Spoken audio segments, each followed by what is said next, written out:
El libro con botas celebra el centenario del nacimiento del gran Gianni Rodari. Hola, hoy vengo a leerles otro cuento de Gianni Rodari, del libro de los errores. El cuento se llama El viaje del grillo.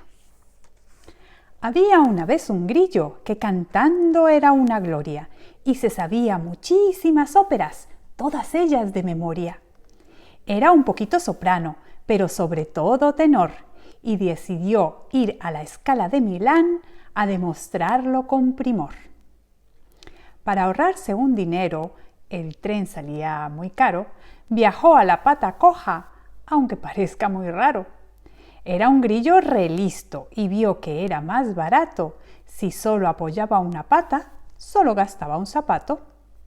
Sin embargo, tenía que cruzar toda Lombardía y cuando dieron las 8, por la Scala no aparecía. El tiempo iba pasando y en Milán dieron las 9. Del grillo no hay ni rastro. ¿Se retrasará porque llueve? Se plantó allí a las 10, pero todo se había complicado. De andar bajo la lluvia, el grillo se había resfriado.